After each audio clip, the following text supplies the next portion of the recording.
దక్షిణాఫ్రికా పర్యటన తర్వాత మీ ఫోన్ ఏమైందో చెప్పగలరా?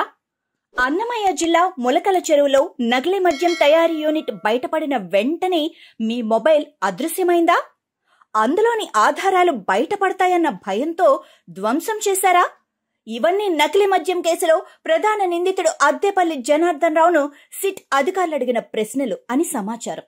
దక్షిణాఫ్రికా వెళ్లినప్పుడు తన ఫోన్ చోరీకి గురైందని ఆయన సమాధానం ఇచ్చినప్పటికీ ఎప్పుడు ఎలా చోరీ అయిందో వివరించలేక ఇబ్బంది పడ్డారని తెలుస్తోంది.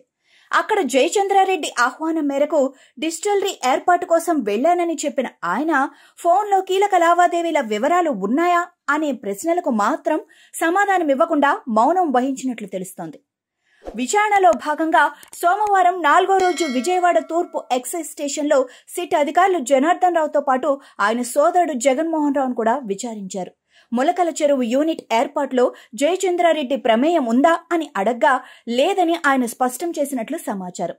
మరోవైపు ఇబ్రహీంపట్నంలో తయారైన నకిలీ మద్యం ఎక్కడికి సరఫరా అయిందని అడిగినప్పుడు జగన్మోహన్ రావు స్థానికంగా ఏఎన్ఆర్ బార్ కి అలాగే విజయవాడలోని శ్రీనివాస వైన్స్ కి సరఫరా చేసినట్లు చెప్పినట్లుగా తెలుస్తోంది.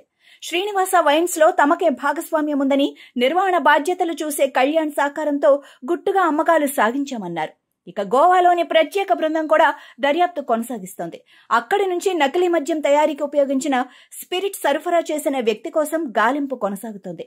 అతను పట్టుబడితే స్పిరిట్ ను ఎక్కడి నుంచి తెచ్చారు, దానికి అనుమతులు ఉన్నాయా, ఎంత పరిమాణంలో సరఫరా చేశాడు అన్న అంశాలు వెలుగులోకొచ్చే అవకాశం ఉందని అధికారులు భావిస్తున్నారు.